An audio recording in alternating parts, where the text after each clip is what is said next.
गुबुन सानै अफिसारखौ एक्सटेनसन खालामनाय जाबाय सासे बर' अफिसारखौ दिनै बाहेराव हरनाय जाबाय लैंड एंड रेवेन्यू डिपार्टमेंट बिराद सिरियास सुजित बाग्लारी सार बिथांखौ प्रमोद बर' सार बिथाङा मानो लाखिनो हायाखैसै दिनै धरणीधर सारमोन बिथांमोना दिनै हानि सोमोन्दै मिथियोमोन क्लास लानाय बिथांमोन ट्रेनिं मोननाय गिबियावनो आं नोंथांमोनखौ हामबाय होनदों आरो नोंथांमोननि चेनेलनि गेजेरजों आं रायजोनो मोनसे गोनां खोथा फोरमायनो नागिरदों आरो बे गोनां खोथा फोरमायनायनि गुदियाव बेनो आसाम सरकारा जोंनि बे बिटिसि काउन्सिलखौ दासिम आरो बर' अफिसारखौ माबायदि अन्याय खालामो बिनि गोथां फोरमान रोखाखौ आं नोंथांमोननो होनो नागिरदों दिनै प्रमोद बर' बिथांनि गभर्नमेन्टखौ माबायदि अन्याय खालामनानै पावारलेस फांसनलेस खालामदों बिनि फोरमानखौ आं नोंथांमोननो होनो नागिरदों दिनै 19 तारिख सानथामनि सिगां 16 जुलाइयावहाय सुजित बाग्लारी सार एसीएस अफिसारखौ बिटिसि सेक्रेटारियेटनिफ्राय लैंड एंड रेवेन्यू डिपार्टमेंट जा बिबान दङमोन बे बिबाननिफ्राय बिथांखौ बोखारनानै आसाम सरकारावहाय आसामनि मानकासार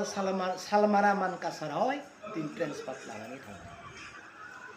जों मिथिगौ सासे एसीएस अफिसारनि पिरियडा काउन्सिलाव 3 बोसोरनि बांद्राय थानो मोना बिनि उनाव ट्रेन्सफार खालामनाय जायो नाथाय बिथांनि पिरियडा दासिमबो 3 बोसोर जायाखै 2 बोसोरावनो सुजित बाग्लारी सार बिथांखौ आसाम सरकारा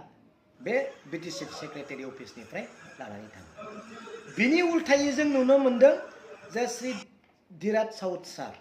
एसएस अफिसार बिथाङाबो सेक्रेटारि बिथाङा 4 बोसोर दिनै बिटिसि सेक्रेटारियाव जाबाय आरो एक्सटेनसन खालामबावनानै नै 10 तारिख बिथांमोनखौ आरो एक्सटेनसन खालामबावनाय जाबाय प्लास आरोबाव दिथाकानन्द हाजरिका सार एसीएस बिथांखौबो 4 बोसोर जाबाय 3 बोसोर बारलांबाय बिथांखौबो दिनै एक्सटेनसन खालामनानै आरो बिटिसि सेक्रेटारियेटआव काउन्सिलर नायनो थाखाय बिबान होदों अब्ला कुइसना बेसो जे सुजित बाग्लारी सार बिथांखौ प्रमोद बर' सार बिथाङा मानो लाखिनो हायाखैसै गावनि बिदा असे गावनि ट्राइबेल बर' अफिसारखौ दिनै एक्सटेनसन खालामनानै बे लैंड एंड रेवेन्यू डिपार्टमेंटखौ नायनो हानाय बिबानखौ मानो होनो हायाखैसै जों मिथिगौ नोंथांनि पावारखौ सोरबाया सालायगासिनो दङ नोंथांखौ सोरबाया बाहायगासिनो दङ दिनै नोंथाङा दि पावारलेस फांसनलेस जों बेखौ बयबो मिथिगौ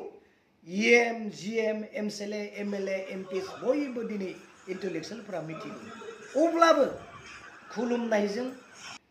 सोरखौबा आथिं हमनायजों दिनै बिसोरबायदि मानसिखौ दिनै लाखिनो हायाब्ला दिनै बिटिसि काउन्सिला जोंहा मा जागोन सोर नायगोन बिटिसि काउन्सिलखौ जोंनि बे बिटिआरखौ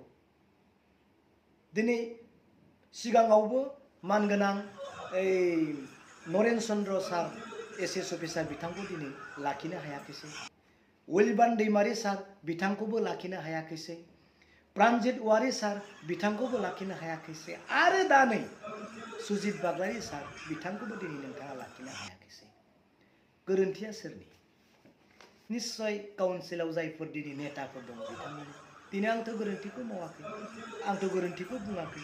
19टा सार्कल अफिसाराव प्रमोद बर' बिथां गभर्नमेन्ट जानाय लोगो लोगोनो 19 जन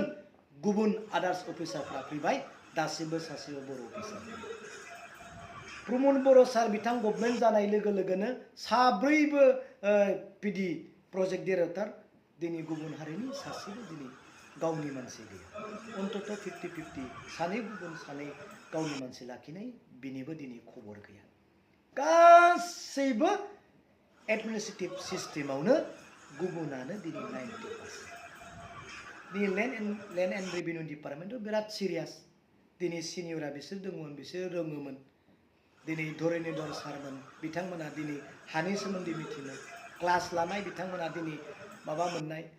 ट्रेनिं मोननाय दिनै गुबुना मा नायगोन दिनै खावलायदों दिनै गुबुन सानै अफिसारखौ एक्सटेनसन खालामनाय जाबाय सासे बर' अफिसारखौ दिनै बाहेराव हरनाय जाबाय बे मोनसे न्याय जादों नामा? बेथ' अयनाय जादों। बर' अफिसारखौ दिनै मानो लाखिनो हायाखै, गुबुन अफिसारखौ दिनै लाखिनो हादों? बे प्रमद बर' बिथांनि दुरबलता। खावलायदों खुलुमनानैब्लाबो